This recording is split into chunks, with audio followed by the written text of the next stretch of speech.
This is a unique podcast exploring the criminal justice system and those involved and affected. We'll educate and expose the public as well as potential jurors to what takes place behind the scenes of those who are facing the system. Your host owns a litigation support firm called Justice Technology Professionals, and he works on criminal and civil cases offering support to defendants and counsel. What you're about to hear is an open dialogue, opening the minds to the public to what takes place in reality as opposed to what you think takes place. Ladies and gentlemen, welcome to the Justice Tech Pros podcast. Here's your host, Dominick Crea.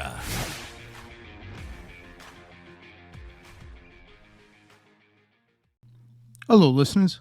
Hope everybody's doing well. I'm using my new microphone, so I'm hoping that I'm coming in a lot louder than I was maybe on the previous episode.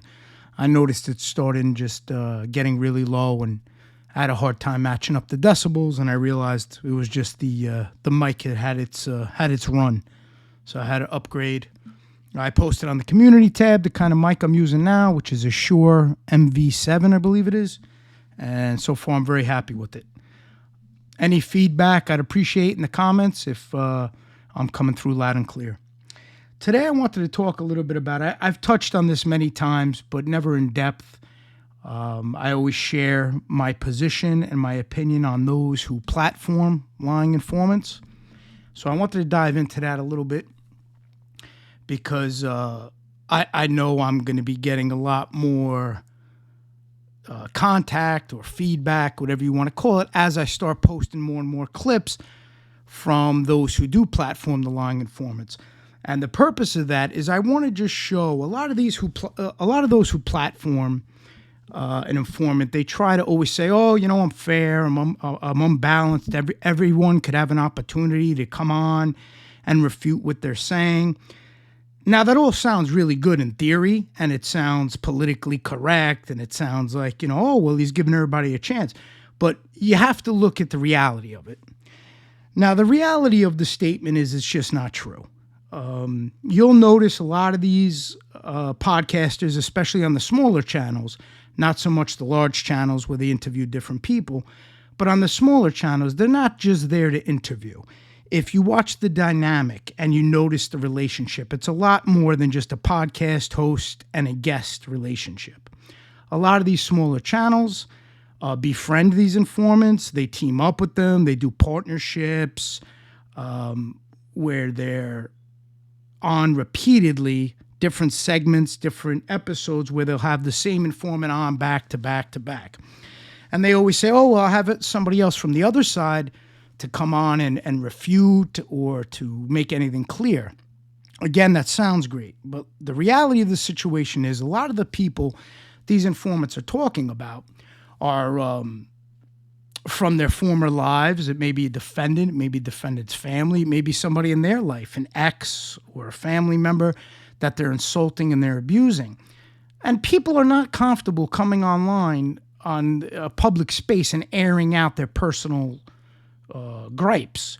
So an informant may come on and rip somebody to shreds, and the host may say, well, the person's allowed to come back and refute it all they want, but that's not a reality because you're dealing with different personalities, you're different types of people. Some people just are not comfortable fighting in public or responding in public. So what's the result of that? They have to sit there and endure the abuse. And that's why I created my channel, and that's why I came up with We Push Back, because people shouldn't have to endure it. Even if they are shy and they're not crazy about confrontation, I want to be the vehicle to allow that to happen. So I've always said it, and I'll keep saying it. For those who may not be comfortable, if there is information being spread at your behalf by one of these lying informants, you have carte blanche as far as reaching out to me, as far as if you want to be on an episode and talk about it. If you want to just write a letter for me to read, I'm at your disposal as far as that goes. Now, with that said, I'll always also do my due diligence on whoever comes to me and just make sure, I'm not going to platform somebody who has a problem with a lying informant, but yet they're hanging out with all lying informants. It doesn't work that way. There's certain tests that I need to satisfy myself, whereas I'm comfortable platforming the person in question. And I see that far too often. I see people one day they hate an informant, next day they're buddies with them, they're on phone calls with them, they're on phone calls with friends of informants. I don't know, folks. For me, I find it amazing. A lot of people act confused. They'll be like, "Oh, I didn't know not to go on this show, not to go on that show." For me, it's very simple. I don't need any feedback on that. I know exactly who's who and what's what. And if I don't, I take some time and I research and learn about it before I commit to somebody or before I entertain somebody. I want to know what they're all about. I want to know where they stand. But too often, and it was a mistake I made at the beginning, where I would believe people at their word and they would tell me they believed a certain way and they weren't comfortable with certain things, but yet their actions don't line up with that. And for me, I'm sorry, folks, I'm all about action. I'm not from the world of, somebody could tell you one thing and that's all that matters. Whatever they tell me matters. But if their actions are in complete contrast of what they're telling me, I'm going to overlook it. Whether it's a fault or an attribute, I don't know, but I don't overlook that kind of stuff. I look at somebody's conduct. And if I think somebody's two-faced or not a good person, not somebody I want to be around, I just have nothing to do with them. And it makes me question those who maybe have a relationship with somebody of that type of character.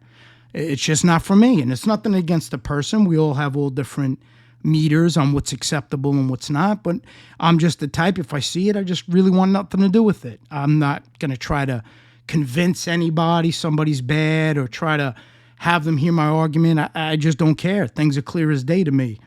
I don't need to have a debate on it. If we view things differently, so be it. There's nothing wrong in that. That's how it goes. But I'm the type then I recalculate the situation. I try to weigh all the people involved, and then I try to see who's worth keeping a relationship, who's real, who's fake, who's two-faced, and I try to weed it out accordingly. And on YouTube or any social media, obviously it's not easy to do because you can't sit down with somebody, have a conversation, and really understand who they are. You have to somewhat have faith in what they're saying. But there's nothing wrong with having faith, but you have to be cautious. There's nothing wrong with trusting what somebody's telling you is accurate, but be cautious and verify.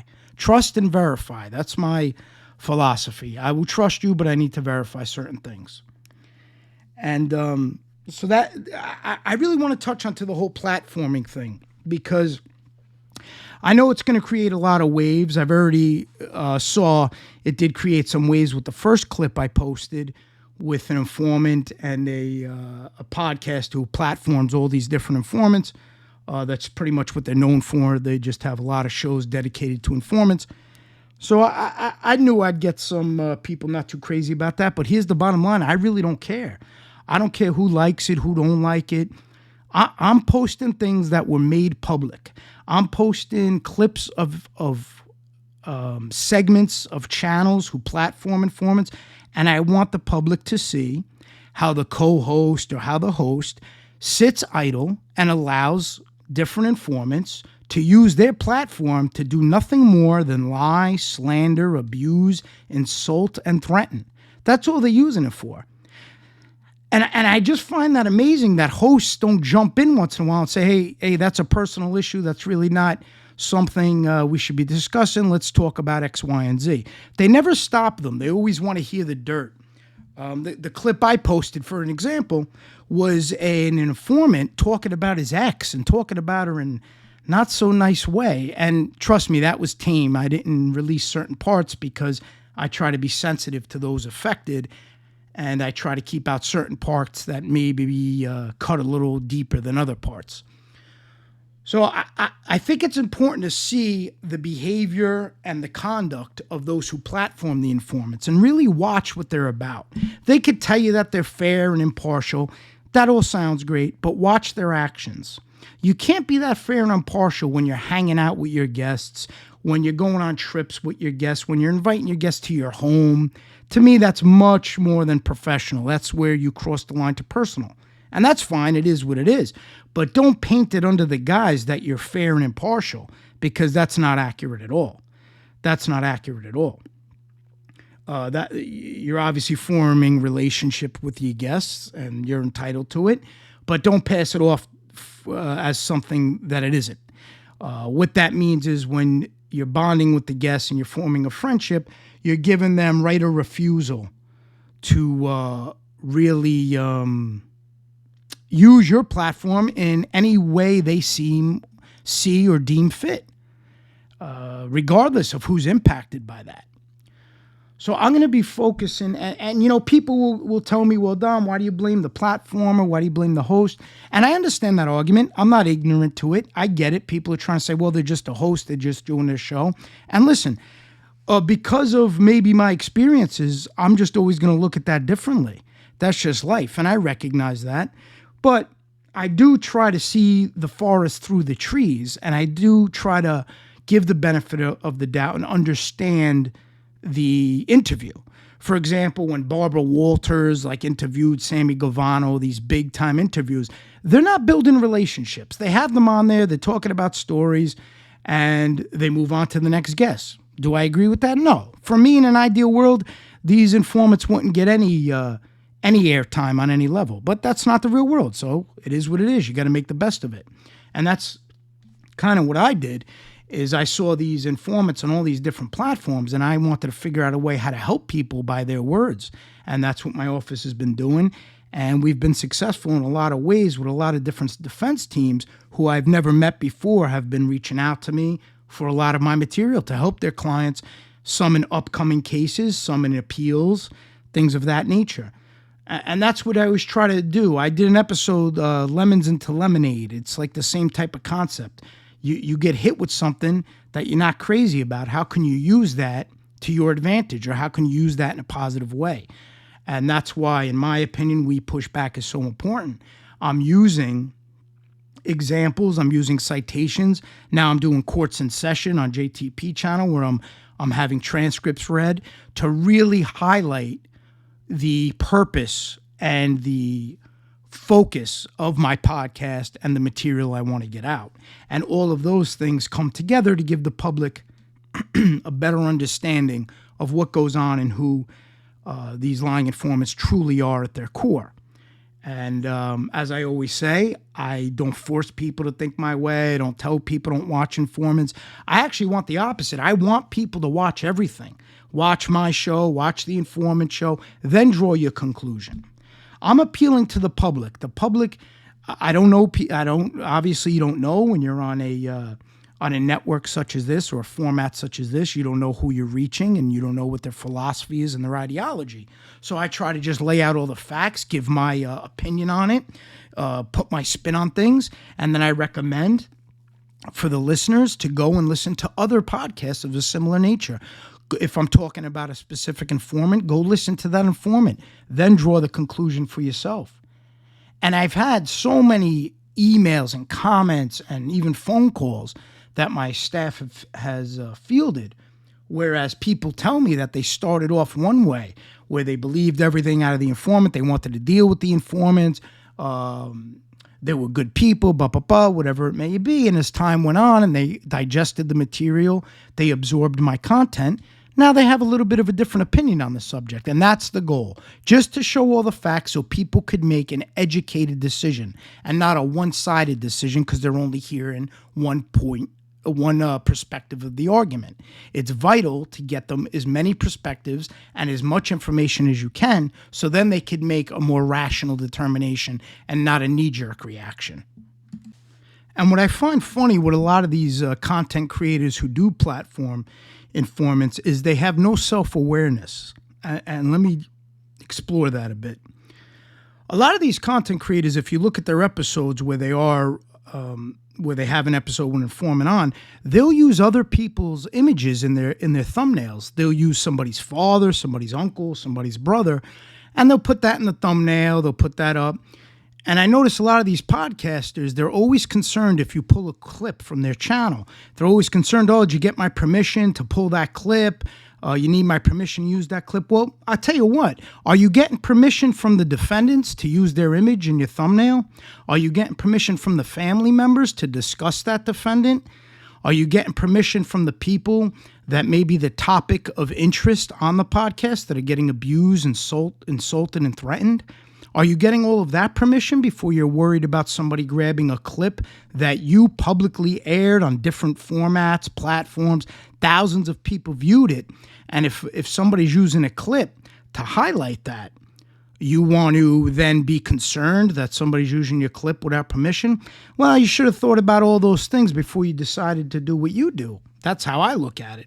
If you're going to take the road of using images, discussing people, platforming somebody who's just going to lie about individuals and spread tales, and you're not going to keep them on track, and you're going to allow them to abuse exes and abuse this one. What I gave folks was just a little taste of what goes on.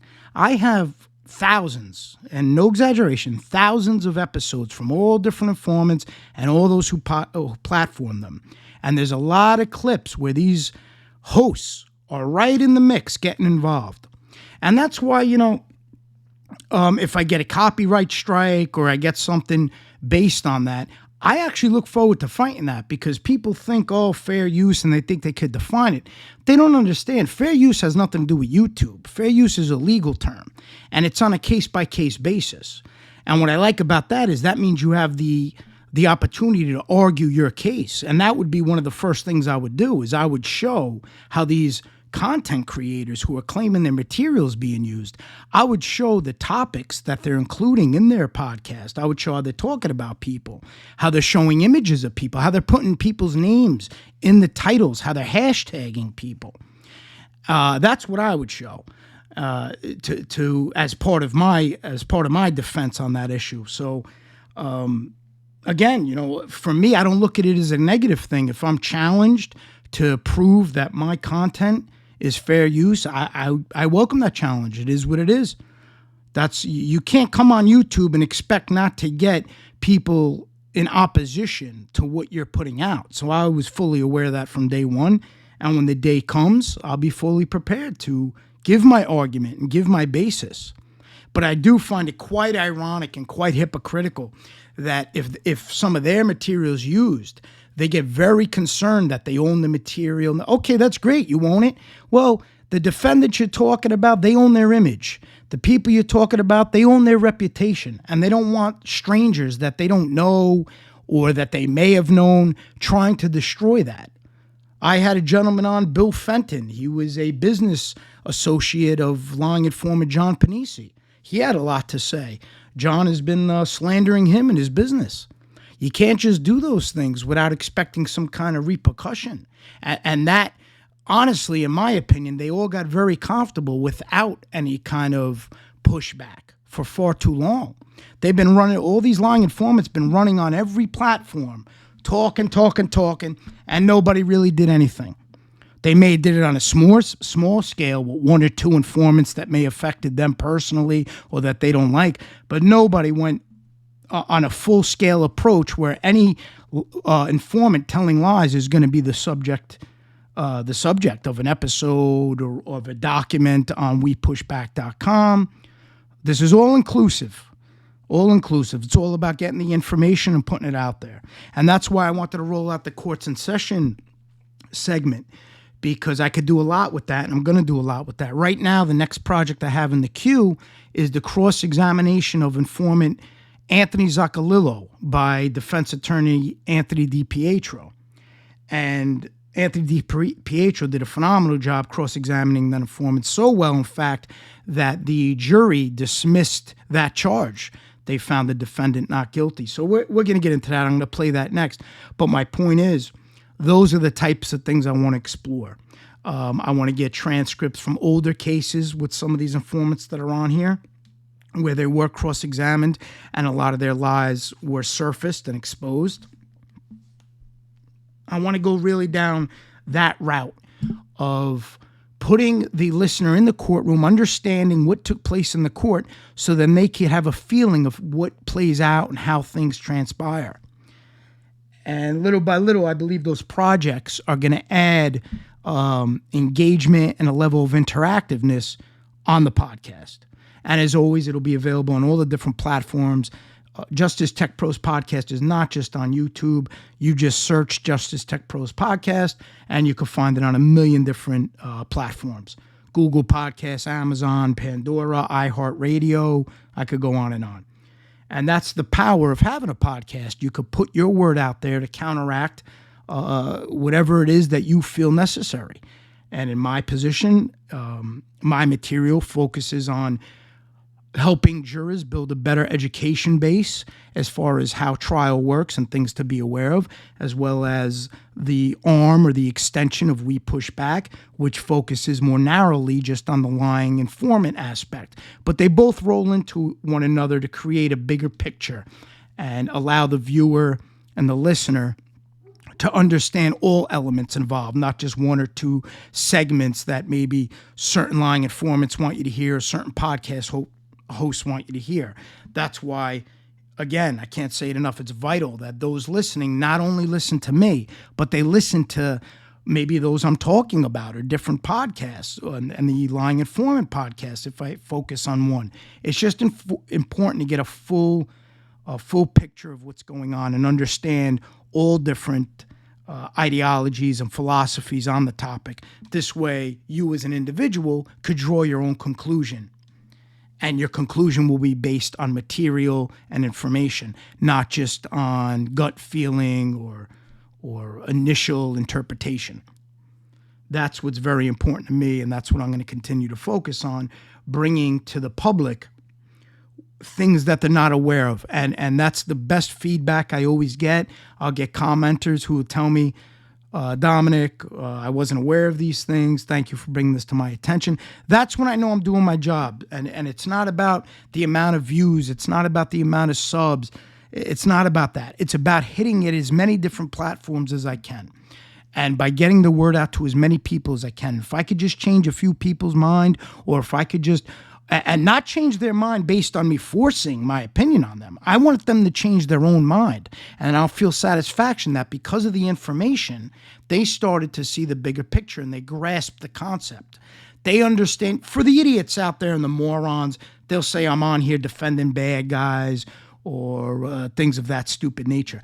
That tells me they haven't listened to one episode, because I've never even made a remark close to that. It's not what it's about, even for the informants. I make it very well known. I don't like informants. I won't associate with informants. I won't associate with anybody who's friends with informants. That's who I am as a person.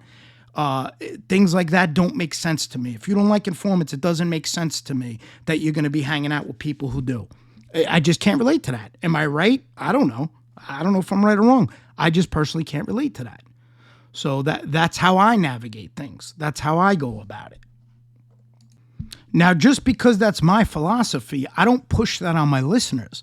I actually expect my listeners to listen to everybody I'm discussing. Listen to whoever you want.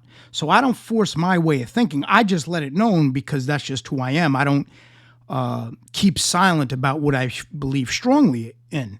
And I may believe strongly in something. Doesn't mean I'm forcing it, but I will be vocal about it because I don't want anybody getting any misinterpretation of what I'm all about. I'm very clear on what I'm all about. And I don't need approval from people. I don't need people to agree with me. I'm totally fine standing by myself on issues such as that. Because fortunately, when I say standing by myself, I may be standing by myself to a bunch of strangers on YouTube. That doesn't really matter to me. In my world, I don't stand alone. With my friends, with my family, we all have the same philosophy on important issues such as that. Now on YouTube, I've met a lot of people who do believe as I do and practice as I do. And at the same token, I've met a lot of phonies who say they believe as I do, which is crazy to me. I don't know why anybody would say something they don't believe in. If you don't believe in it, there's nothing wrong in it. But I've had a lot of people try to tell me, oh, I believe a certain way, but their actions don't really match it. One thing I've witnessed, which is always interesting, is I've seen some content creators where in the past they may have hosted lying informants and they may have been all about lying informants. More recently, they decided that wasn't the route for them. They realized, I guess through their experience, through their research, through information they've heard, maybe some of the information I put out, maybe things that they've experienced directly, for whatever reason it may be, they came to a conclusion that they don't want anything to do with platforming or interacting with lying informants. And I always find those stories interesting and engaging. I believe the host should talk about that. The host should do an episode talking about why they changed or what happened, because it's important for the public to know. It's important for the public to see the metamorphosis that may occur if you start out believing somebody may be of a certain caliber, or maybe somebody is really sorry for their past actions, and you give them a shot, and then you see that that's really not who they are. They're just trying to fool people with smoke and mirrors. I find those tales always interesting. I got a lot of emails from listeners along those lines, and I always find it engaging, and that's always welcome to me. I enjoy to see that. And I think that's all any of us could really do on these shows. What feels right?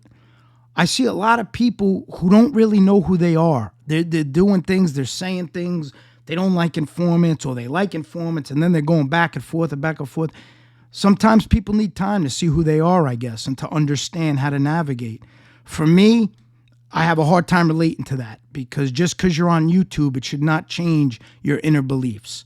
I'm just bringing my beliefs to YouTube. Now, when you're in a public space, you obviously want to alter, the way I am anyway, you want to alter your behavior a little bit, because you are appealing to the public, and sometimes people may not get your sense of humor or your sarcasm, or you don't want to use all kinds of foul language, because trust me, I'm not a saint. I could go with the best of them as far as foul language. I could come on here saying a lot of stuff, and we're all different. We all have a different approach. I don't try to do that on my show, only because the format, and also I have a lot of clients, I have a lot of people I deal with. I just have a different nature about me. It's just a different way of going about things. I'm not saying it's right or wrong. It's just different.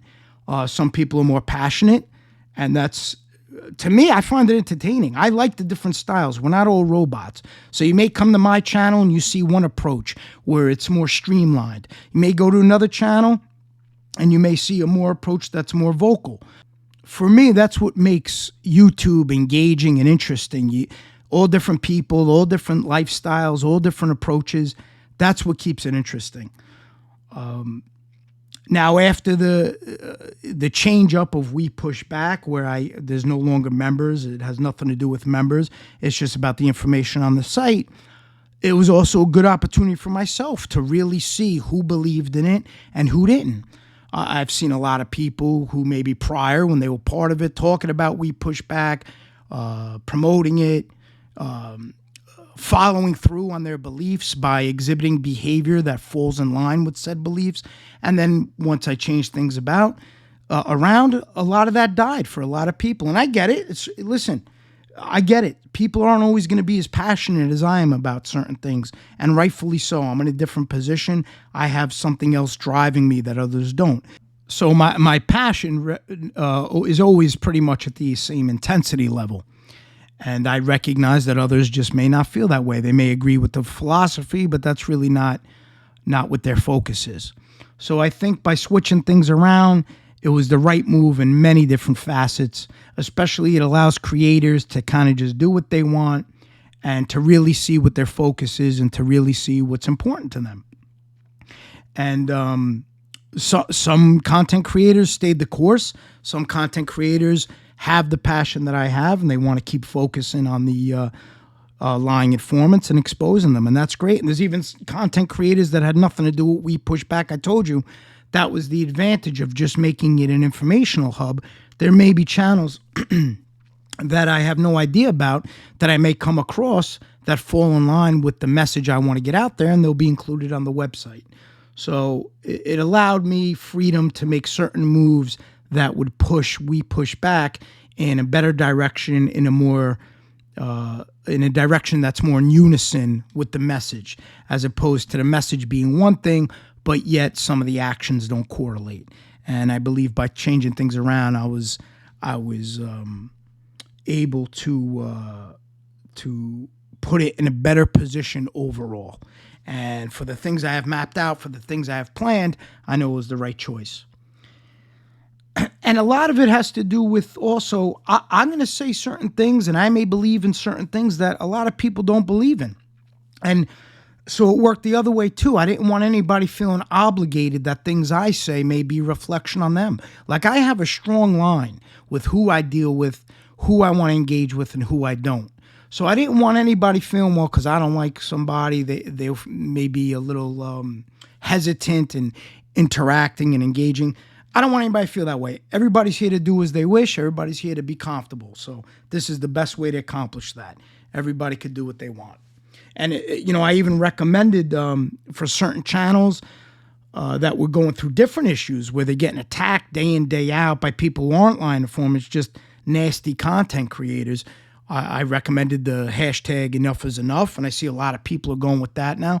And that's a good thing. I think that those type of things are important for people in any community. They could come up with some kind of hashtag to bring people together to focus on the core issues, and you could connect with a lot of people because they'll be like, hey, what's this hashtag? They'll click on it and they'll see all relevant information and they'll get an idea of what it's about. So all things like that are just good maneuvers to bring people together who may be facing the same obstacles. So in my case with Justice Tech Pros, on the We Push Back arm, the obstacles I focus on is the lying informants and their impact on families, defendants, cases, things of that nature. So when We Push Back is hashtagged, people will see all relevant information and they'll understand what the message is. And then if there's related channels, they could kind of join into that by hashtagging We Push Back. It just opens up the reach that a creator has. When you start implementing those hashtags, it opens up the reach. You'll get listeners who may not be aware of your channel, but may have come across the hashtag. So that's the concept behind it. And it's opened up a lot of viewers on my side where I would get people who email, or I get some, I actually had a few law clerks email me, which I thought was funny. They're like students and they listen to the Justice Tech Pros podcast. I thought that was pretty cool. They're interning as law clerks, so I found that pretty cool. But my point just is, the way they actually found it, that was my point. The way they found it was they saw somebody's Twitter, I don't know who it was, where they hashtagged We Push Back and they clicked on it and then that brought them around. So I thought that was pretty cool.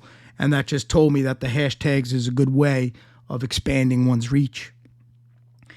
And the focus today was about those who platform lying informants. So I really wanted to just get my point of view across on that. And I know as I start putting together more of my clips from all these different channels that may host these informants, I know I'm going to get a lot of creators who are not happy. And listen, it is what it is. I'm not here to make friends. And the truth is, I don't have anything in common with those type of creators anyway, so I couldn't care if they're happy or not happy. I would much rather they don't like me. It makes my life easier. This way we all know where we stand and, we move on. We move on accordingly. They put out what they want to put out, and I'll put out what I want to put out. But as far as stopping anything I'm doing, that's not going to happen. I'm fully prepared to fight any copyright strikes I may get. I'm fully prepared to go as far as I need to go to defend my actions. Whatever that entails, so be it. So that's where my headspace is at right now. I'm fully prepared to accept whatever comes with it. Now, what I do find funny is some of these content creators, what they try to do is they'll try to dirty somebody up by their 13 degrees of separation rule. What they'll try to do is say, well, you put out this, and then somebody said this, who's connected to Bobby, and Bobby's connected to Joe, and Joe's connected to Zeke, and Zeke's a bad guy, so that makes you a bad guy. I've seen that a few times too. I got a few emails about that, and that's just hilarious to me. My response to that is, okay, go with that theory to whoever you want to go with it to and complain. And when the time comes, I'll address that too. So go to that. Go with your 13 degrees of separation theory to try to, I guess, have some liability at my expense. That's what they try to do. See, they know that I don't come on here. I don't threaten nobody. I don't attack nobody. I don't talk tough and what I'm going to do. That's all nonsense to me. So they know I'm not doing that. So what do they try to do? They try to say, okay, well, if he talks to Bobby Joe and Bobby Joe talks to Susie Joe and Susie Joe talks to Zeke again and Zeke's threatening all these people, I'm going to say Dominick's threatening people. So, yeah, okay, go ahead. In case you don't know how the law works, That's not how the law works. This isn't RICO. This isn't a criminal organization where you could tie people to one another under the guise of the RICO statute. It doesn't work that way. That's not the real world. So you could pretend it does and talk as if you know, act as if you know what you're talking about. But again, like I said, do whatever you got to do, and we'll deal with it when the time comes. We'll lay out our arguments, and we'll see how it goes from there. I'm totally confident in what I'm putting out, what my material is. I've had a lot of feedback from people who matter to me, letting me know I'm on the right track and letting me know everything I'm putting out's kosher. So I'm very confident and I'm very comfortable. And again, I'm not in the space where I'm concerned, well, if this one copyrights me and I got to defend it. I'm not in that space. If it happens, it happens. I'll deal with it accordingly. That's how it goes. I'm under no delusions that that's not a possible peril of what could happen based on my content. I accept it. And when you accept it, you're ready for it. And you're not surprised by anything. And I'm sure it's going to intensify as I start to put out more and more of these clips. And that's just the nature of the beast. But the positive thing is that they don't realize. I saw the writing on the wall with this a while ago, and that's what created WePushBack.com. I knew that once I started getting more intense with my material, and once I really started exposing, there was going to be people that want to try to take my material down. And that's why I created the extension of WePushBack.com. Because if they are, let's say, successful in taking a video I've done down on YouTube, well, it really doesn't have that big of an impact because it's going to be on WePushBack.com. It's going to be on all my other platforms on the podcast. So they succeeded. When you think about it, they may succeed in taking it down on one hosting service. In the grand scheme of things, I'm not concerned. That's not where I'm driving the traffic. I'm driving the traffic on the WePushBack.com. That's where the focus is going to be for my material, where it relates to lying informants, not Justice Tech Pros.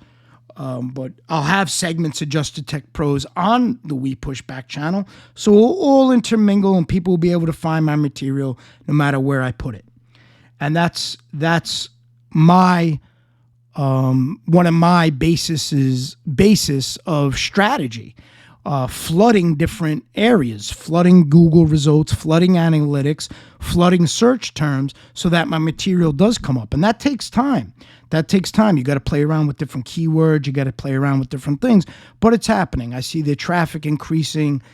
It's funny. Not only do I see the traffic increasing on WePushBack.com, but I've actually got increased traffic in prospective clients for my firm. Now, I don't know if it's intermingled. They didn't really say, the ones who happen to call in.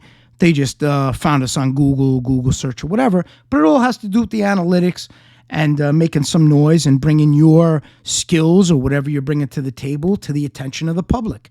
And people who align with that will gravitate towards that person, towards that organization, towards that service if you're putting out a service. It's about just being consistent and being accurate. And that's the key. So many channels I see, they're just not accurate. They just don't back up what they say. They'll say things, which is great, but they don't provide any proof. They don't show anything of substance. It's a matter of, well, just trust me. Well, we don't know who you are. Nobody should even trust me. They don't know me. Only my friends and family know who I am.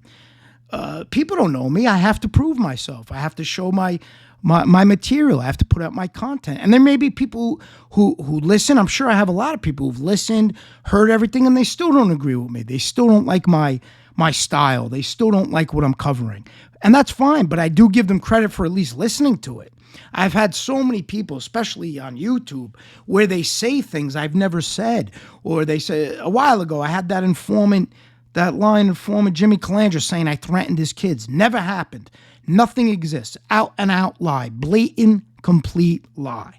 And that's my point. They could spread lies. But when they go to the source to prove it, there's no proof there. So how credible are those people? I'm asking the listeners, whenever you're listening to any show, just for yourself, for your own pride, make sure nobody's pulling the wool over your eyes. Make sure you're just, as I said earlier, trust but verify. You may like certain content creators, and I get it. You could trust them, but just verify what they're saying is accurate. It'll just give you a better picture of who and what you're dealing with. Far too often, nobody verifies anything. They'll read a comment in the chat, pass it off as gospel. They'll hear somebody say something and then pass it off as fact. And then you got a million people in chats running around with it.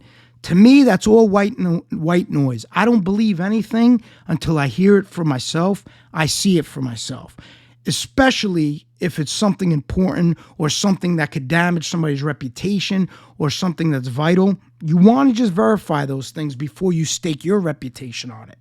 I know it's great to believe the words of others. That's great. But don't forget, sometimes people make mistakes.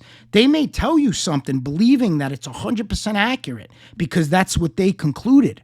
But then you may look at it and be like, wait a minute, I see something totally different.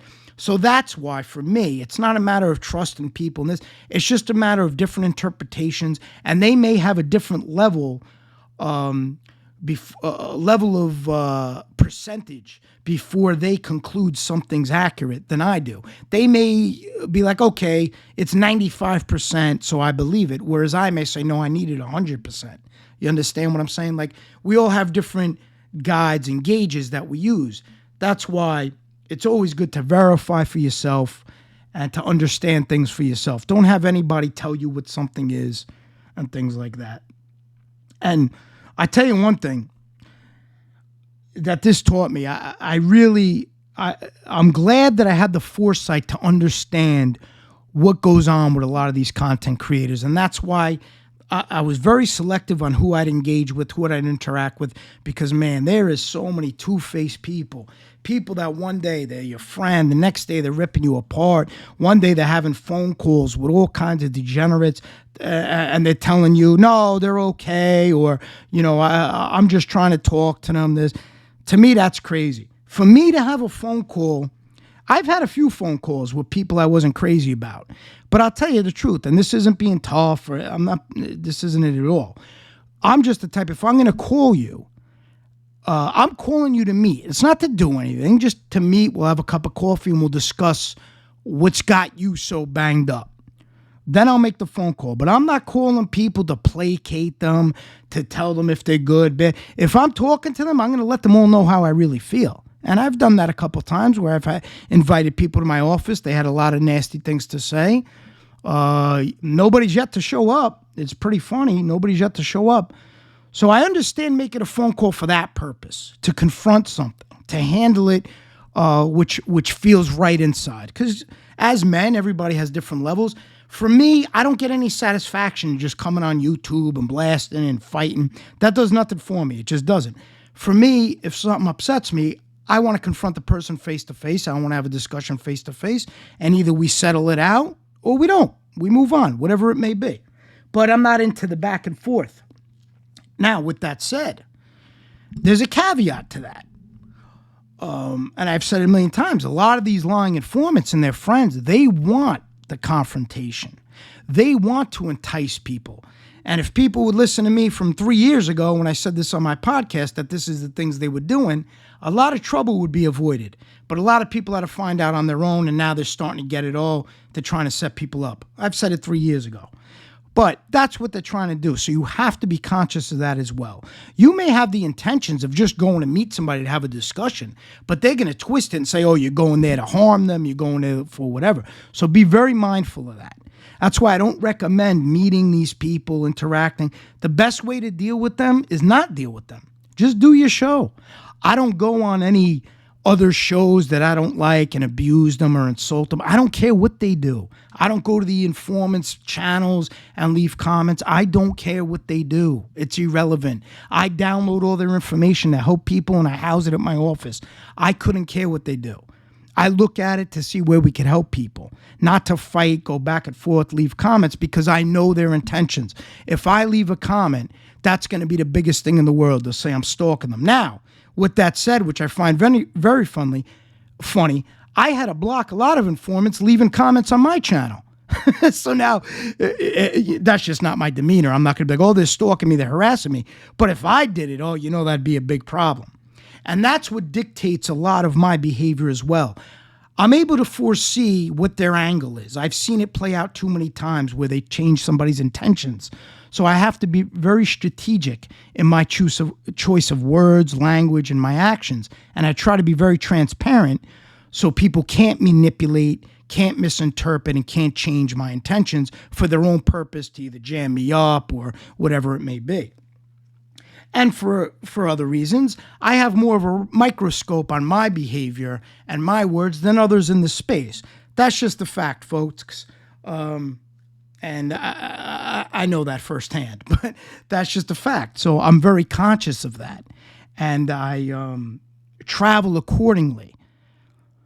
And I give that advice to everybody. Before you say something, before you do something, just always try to take a step back and see how it could be interpreted and used against you. Even though it may have not been your intentions to come across a certain way, try to take a step back and look at the optics of it. Sometimes you have no control over the optics. There's nothing you could do about it. Other times you can control the optics by being crystal clear with your intentions and with your words. And I recommend that to all the creators that I get along with, all the creators that I engage with. You all know who you are. Just always be cognizant of that. Always be aware of that. Always be in the present of your words.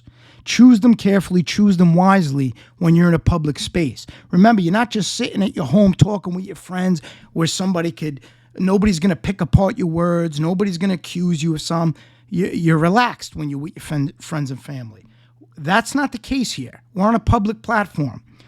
You have to be strategic. You have to be logical. You have to be rational. You got to try to keep your emotions in check. Now, that's not always possible. Even myself, sometimes I get emotional. But I overall have a very good handle on controlling what I want to put out there and what I want to say to prevent anybody from misusing my material, from misinterpreting my material, and for changing the intentions. Now, I'm not saying that's going to stop it because they're doing that anyway, but I'm not concerned about that because all I have to do is say, okay, cite me a source of where that took place. Give me a mark on one of my podcasts where I said what you're claiming I said. Show me a screenshot of my alleged comment where I threatened somebody. Show me, that's the new thing where people try to tie you with the 13 degrees of separation. My thing is, okay, show me that tie-in. Show me where I engaged with this person. Show me where I told this person to do anything. And a lot of people will try to tell me that. I'll get emails where I'm telling somebody to do a certain show. This is a fact, and I hope the day comes again where I can prove this. I have never once privately, publicly, in any way, on any format, not in IG, not in text, not in social media, never once asked anyone to do anything for me on any level. Never once. Okay? That's a fact. And like I said, I could say it. That's great. One day, maybe I'll have to prove it. And I'll be glad to do that as well. So they can make all these accusations and say, oh, he's telling this one to do that. That's great. That all fits your narrative. I get it. It's of no concern of mine. Because when the day comes where it's relevant and it actually means something and I have to prove it, I'll gladly do so. I'll gladly do so. So to end on this topic, I just want to say, I want to be very clear. I never have and I never will agree with those who platform lying informants. Never. In any capacity. But I will say this, I may not agree with it, but at least I understand the professionalism of it from legitimate interviewers, from legitimate media sources, like a Barbara Walters, or I hate to keep using her, but I really don't know of any other ones off the top of my head. I just remember her interviewing that rat piece of garbage, Sammy Gravano, so that's why she pops in my head. But if you look at her interview, it's very different from these podcasters who interview these informants. In their crazy head, they think in some way they're on their level. And listen, I'm not going to say anything. Just watch her interview versus their interview. Watch the level of professionalism she puts out versus what they put out. Don't forget, folks, you're dealing with podcast hosts who are drinking, getting drunk on camera, hanging out with informants, telling jokes. I have clips I'm going to put out where you have podcast hosts laughing about defendants. Actually, it wasn't even a defendant, just somebody from the informant's former life, laughing about the individual. He had some kind of nickname. And they were laughing about the nickname and saying they were going to get T-shirts made of the nickname and put it on shirts. Now, Think about the defendant having to hear that, not say nothing about it. Think about the family members not wanting to hear that and can't say anything about it. And of course, those who be like, oh, they could come on and talk back. Oh, so you expect grown people to come on your platform and argue back and have a public argument? Some people don't operate that way. So that's just nonsense. Here's an idea. Don't allow the interview to go down that road. Here's an idea. Keep the interview professional. You want to platform informants? Platform. But how about keep it professional? How about don't allow them to abuse people on a personal level? Have them tell their bullshit stories. You want them to tell all their stories where they're crazy gangsters and they're the boss of bosses? Good. Have them tell all that. Eat it up. I understand that fascinates a lot of these podcast hosts. Eat it up. But you're going to sit there and have them abuse people, abuse exes, abuse women, and act as if your hands are clean? It doesn't work that way in my eyes anyway. A lot of people I see on here disagree with me, and I could tell by the way they interact with them. But for me, that doesn't work in my eyes. I see right through that nonsense. So if they're going to have, they want to go out there, they want to use people's images as thumbnails, they want to put people's names as hashtags, they want to bring traffic to their site or for another individual's reputation or supposed labels that they have, fine. But be ready for the opposition of that. Be ready for people to use those clips and add their 2 cents to it. Be ready for people to bring on those that were impacted by your interview and have them give a voice and have them give a rebuttal to all the lies that were told on your show. See, I'm ready for the opposition on my end. A lot of these who platform these informants, they're not ready for the opposition. They think they could do all these things and be everybody's friend and have their hands clean and say, oh, I'm just a professional. No, you're not just a professional. You're a guy who has a podcast and you're having your friends on to abuse people, insult people, and tell lies about people. And I'm being very specific. As I said, I'm not talking about those in the caliber of the high-level interviewers. Like even Vlad. I don't like anything Vlad does. The guy's a disaster. He's always with these informants. He loves informants. But I haven't seen him build a relationship or rapport with any of his guests. It seems like he has them on, he asks them questions, and he has them off. Now, I don't agree with it. He must do zero due diligence because he has a ton of bullshit artists on his show, and he has people who were never nothing in any supposed life that they claim to be from, but they want to act like capa de tutti capi on his show. That's comical. That's comical. You figure these guys with the biggest shows and the big budgets, they'd have a team of researchers that at least make sure they're bringing on credible guests. But I guess the views are more important than that. They just want to be able to put those headlines of mafia, organized crime, and all that stuff so they get the views. That's more important than credibility. But the one, I won't even give him a compliment, the one professional aspect I'll give somebody like Vlad, it seems as though now, I don't really watch all his shows, so I don't know if what I'm saying is 100% accurate. I'd have to look at, I guess, reappearances or whatnot of the informant. But from what I've seen, it seems like it's like a one and done type thing. He has them on, he interviews them, and that's it. He doesn't really get in bed with them and link up with them and then claim to be fair and impartial. So he is, I was talking about optics earlier. The optics are that he's putting out as being fair and impartial. Maybe you got to dig a little deeper to see how fair and impartial he is. From my initial observations, the most I could say is that they're just very poor in their research and they're very poor in cross-checking facts with the guests they have on. And listen, I think today was a little bit of a rant, but it was information I wanted to get out there. I also wanted to test out my mic, so let me know if this episode was loud and clear. And the next episode that I'll be putting out is another Court in Session, Volume 2, and it's going to be the cross-examination of lying informant Anthony Zaccolillo. I'm really looking forward to that one. I was in the courtroom for that, so it's going to be interesting to hear it play out again. It was a very satisfying cross, I'll tell you that much. That's pretty much it as far as updates. I'm going to keep doing my thing. I stay in my lane. I'm very selective with those who I choose to engage with and interact with. And it's going to be less and less, to be honest with you, because the more I see too many people that associate with people I want nothing to do with.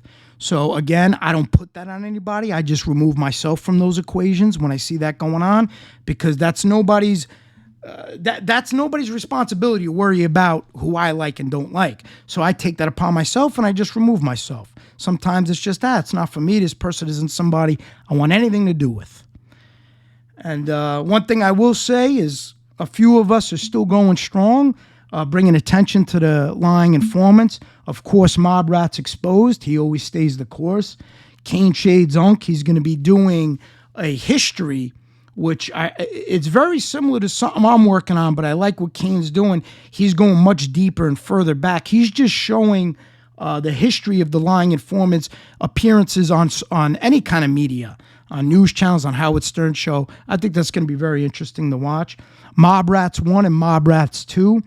They're two guys, but they're partners, and they both work on the Mob Rats 1 Instagram. Every day they're putting up stuff on lying informants. On their YouTube channel, from what I understand, they're going to be doing lives, so that'll be great to hear. Assassinino, he's still going to be going, bringing things to attention on the lying informant. Rats Inc. I hope I'm not missing anybody who's been focusing on the lying informants still. If I missed you, I apologize. I'm just going off the top of my head. But my point just is, there's people still focusing on that issue, and there's some new creators starting that issue. Where they're focusing on lying informants, and who knows what's going to pop up. I spoke to a few friends of mine. They may want to come on because they're real friends in real life, so I think that'll bring even more unity on what I'm doing. So they're just not too familiar with the technology aspect of it, so I'm going to try to help them on that. But my point just is, more will pop up.